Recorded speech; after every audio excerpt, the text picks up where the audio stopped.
El Código de Hammurabi es un conjunto de leyes elaboradas en la antigua Babilonia en el año 1750 a.C. Esto lo convierte en el corpus jurídico más antiguo jamás encontrado. Estas leyes fueron escritas sobre una estela de diorita de 2.25 metros de altura. Babilonia se había convertido en el centro político más importante de Mesopotamia. Esta región, una de las primeras grandes civilizaciones de la historia, había sido dominada antes por otros pueblos, hasta que los babilonios, por medio de su sexto rey, Hammurabi, iniciaron una campaña de conquista. Una de las tareas de Hammurabi fue unificar las distintas leyes que regían en su territorio. El monarca usó la religión para legitimar su obra, ya que en ella aparece cómo el código le era entregado por el dios Shamash. Aunque se ha perdido un fragmento de la estela, la mayoría de las leyes son todavía visibles. En general, la legislación penal está basada en la ley del talión, que recoge que el castigo sea igual al daño causado. A pesar de esto, también recogía parte del principio de la presunción de inocencia, puesto que la víctima debía probar el delito. Contexto. Mesopotamia formaba parte de los que se ha denominado Creciente Fértil, una zona en la que aparecieron las primeras grandes civilizaciones de la humanidad. El nombre de la región, Mesopotamia, significa entre dos ríos, ya que se encontraba situada entre el Tigris y el Éufrates. Esta circunstancia favoreció la agricultura y que, por lo tanto, los seres humanos se asentaran en lugares fijos que fueron creciendo hasta convertirse en grandes ciudades. Con el tiempo, esos asentamientos se organizaron políticamente como ciudades-estado y sus habitantes comenzaron a utilizar la escritura. Civilizaciones e imperios. Las ciudades-estado primigenias empezaron pronto a extender sus dominios, creando verdaderos imperios. Así, los sumerios están considerados como los primeros en crear una civilización entre el 2900 a.C. y el 2334 a.C. A este pueblo se debe la invención de un sistema organizado de gobierno y de la agricultura. En realidad, esta civilización estaba conformada por varias ciudades-estado, con gobiernos independientes. Sobre el 2350 a.C., un nuevo pueblo se erigió como el dominante de la región, los acadios. Fueron los primeros en unir las ciudades-estado bajo un único gobierno. Su lenguaje desplazó al sumerio y se convirtió en el hegemónico durante buena parte de la historia de Mesopotamia. Babilonia. Un pueblo seminómada, los amorritas, conquistaron Sumer sobre el 1950 a.C. y establecieron dinastías en algunas de sus localidades. Por otra parte, la ciudad de Ur, que había sido la potencial local más importante, fue invadida por los elamitas y perdió buena parte de su poder. Estos cambios provocaron que la región pasara por un periodo de anarquía, con varios reinos luchando por la hegemonía. Babilonia, la ciudad en la que los amorritas habían ubicado su capital, emergió como potencia de la zona. Junto a esta ciudad, las otras civilizaciones importantes en Mesopotamia fueron Alepo y Asiria. En 1894 a.C. apareció la primera dinastía babilónica, encabezada por Sumu-Abum.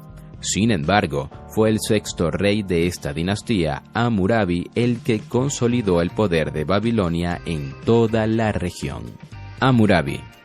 Aunque no existe total seguridad, se supone que Hammurabi nació sobre el 1810 a.C. Durante 60 años fue el rey de Babilonia, un periodo en el que la ciudad se convirtió en la gran dominadora de Mesopotamia. Durante su gobierno conquistó a los sumerios y los semitas, unificando todas sus tierras para crear un único imperio. Hammurabi también intentó usar la religión como factor unificador. Para ello, trató de crear un único credo a partir de todas las religiones que se profesaban en la zona. Aunque su éxito fue escaso, sí consiguió que todos los pueblos adoraran a Shamash, el dios Sol. Durante su reinado, Hammurabi ordenó construir murallas para proteger la capital, además de restaurar los templos más importantes. Igualmente, estableció una serie de impuestos para sufragar las obras públicas, entre las que se encontraba la construcción de nuevos canales de riego y navegación. Junto a esto, intentó que todos los pueblos que formaban su imperio tuvieran las mismas costumbres. Por último, unificó las leyes y las aplicó a todos los habitantes. Características. Hammurabi reinó entre el año 1722 y el 1686 a.C. Del 1792 al 1750 a.C., de acuerdo a la cronología media. Entre sus muchos logros, el más importante fue la creación de un conjunto de leyes que debía aplicarse en todo su imperio, el Código de Hammurabi. Aunque este reino afirmaba estar emparentado con los dioses, sí usó la religión como factor legitimador de estas leyes. Así, el código fue promulgado para complacer a los dioses. La estela en la que fue redactado el Código de Hammurabi tuvo como primera ubicación el templo de Sippar, aunque se colocaron copias en todos los lugares del reino. El objetivo principal de este código era unificar las diferentes legislaciones existentes en el imperio, para que todo el territorio se rigiera por las mismas leyes. Aspecto. El Código de Hammurabi fue redactado en un cono tallado de color negro.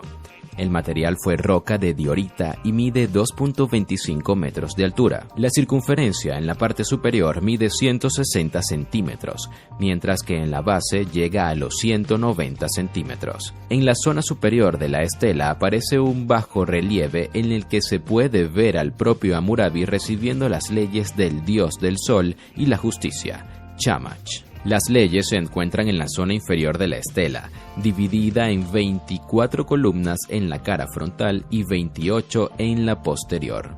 En total aparecen 282 leyes. Según los expertos, el código original fue colocado en el templo de Shamash de Sippar, una ciudad sumeria. Más adelante, en el 1158 a.C., fue trasladado a Susa, en Persia, por el rey Shutruk-Nahunte.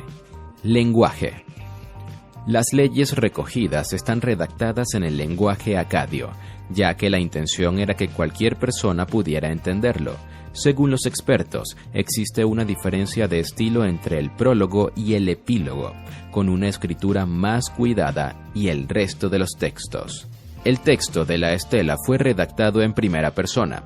En su comienzo, cuenta cómo Hammurabi fue elegido por los dioses para que su pueblo viviera con bienestar. Además, declara como Dios supremo a Marduk, por encima de las deidades que conformaban el panteón acadio anterior. Leyes. El código se encuentra dividido en tres partes diferentes: un prólogo, el cuerpo jurídico y un epílogo. El primero está, como se ha señalado, se encuentra escrito en primera persona y relata los logros de Hammurabi, tanto militares como legislativos. Tras esto, aparecen los nombres de todos los dioses que reconocen a Hammurabi como monarca de todas las ciudades conquistadas. Por otra parte, la legislación que aparece en el código está basada en gran parte en la ley de Talión, cuyo resumen más conocido es el ojo por ojo, diente por diente. De esta forma, los que cometieran delitos debían ser castigados sufriendo la misma pena que ellos habían causado. Los expertos consideran que ese tipo de justicia supuso un avance para la época. Hasta ese momento, las víctimas podían vengarse en persona y de la manera que quisieran, sin pasar siquiera por un juicio previo. Sin embargo, con el Código de Hammurabi, la pena tenía que ser proporcionada y además se debía probar la culpa del acusado. Estructura del Código. El Código de Hammurabi no solo se limita a establecer delitos y castigos, su contenido también explica cómo se dividía la sociedad y se describen los tres grupos sociales existentes. Igualmente, trata sobre los precios y los salarios. Estos últimos variaban dependiendo de la profesión y de otros aspectos. Por ejemplo, los médicos debían cobrar diferentes según atendieran a un esclavo o a un hombre libre. También respecto a las profesiones, el código establecía algunas medidas acerca de la responsabilidad profesional. En concreto, señala que si una casa se derrumbaba y mataba a sus ocupantes, el arquitecto sería ejecutado. Dentro del contenido jurídico, el código declaraba que la justicia tenía que ser impartida por los tribunales y permitía que las sentencias se recurrieran ante el rey. Todo, además, debía quedar registrado por escrito. Las penas, por su parte, estaban escalonadas dependiendo de los delitos. Los castigos estaban basados en la ley de Tai Lung, con el conocido ojo por ojo como máxima. Por último, aparecían algunos delitos expresamente, lo que, de acuerdo a los historiadores, podría indicar que podrían ser los más habituales. Entre ellos se encontraban el robo, los daños a la propiedad o los derechos de los esclavos. Clases sociales. Como se ha señalado, en el código aparecen recogidas las 3 clases sociales existentes en la sociedad babilónica. Estas eran las formas por los hombres libres, Awilum, los dependientes del rey, Muchkenum, y los esclavos, Wardum. La recopilación de leyes que tiene el código, que se ha convertido en una de las fuentes principales para la reconstrucción de la sociedad de Babilonia, se dividió en 3 clases. Los primeros eran la clase más adinerada, ya fuera por su condición de terratenientes o de altos funcionarios en palacios y templos. Los Mushkenum estaban en una posición intermedia, en lo que se podría catalogar como semilibres. Así, en lo económico dependían del Estado, ya que no poseían medios propios para mantenerse. En el ámbito jurídico, por su parte, sí tenían más derechos, ya que estaban bajo la protección del monarca. Por último, los esclavos eran simples propiedades de los hombres libres, sin capacidad para decidir nada. Muchos de ellos eran prisioneros de guerra, aunque también era frecuente que se compraran en el extranjero. Ámbito penal. A pesar de que los castigos por los delitos penales eran muy duros, el Código de Hammurabi representó un avance respecto a la situación anterior. Las leyes promulgadas evitaban la venganza y establecía que los crímenes debían ser juzgados en los tribunales. Algunos ejemplos de las penas que podían imponerse son: si un hombre destruye el ojo a otro hombre, se le destruirá el ojo. Si un hombre destruye el hueso a otro hombre, se le romperá un hueso a él. O, un falso testimonio sobre grano o moneda se castigará con pagar la cantidad que él ha acusado a otro. Igualmente, aparecían algunas leyes bastante extrañas según la perspectiva actual, como la que condenaba a los cerveceros a ser ahogados en su propia bebida si ésta era mala. Relativa igualdad ante la ley. Con una sociedad jerarquizada como la que existía en Babilonia, era inevitable que la igualdad ante la ley fuera relativa. Para empezar, los esclavos no tenían derecho a ninguna protección legal. Así, una de las leyes señalaba que, si un hombre encarcela a otro por deuda y éste muere en casa del acreedor, no hay razón de más disputa. Familia. Otra parte del código legal estaba destinado a la familia. En este aspecto, las leyes declaraban la superioridad del hombre frente a la mujer, aunque algunos artículos parecen mostrar cierta consideración hacia ellas. Entre las 60 leyes que aparecen en la estela sobre este asunto se encuentran las siguientes. Si un hombre toma esposa y no ha hecho contrato, el matrimonio no es legal. Si se sorprende a la esposa de un hombre acostada con otro hombre, se atará a los 2 adúlteros y se los echará al río. O, si un hombre ha abusado de una virgen que vive con su padre, él será condenado a muerte y ella quedará libre.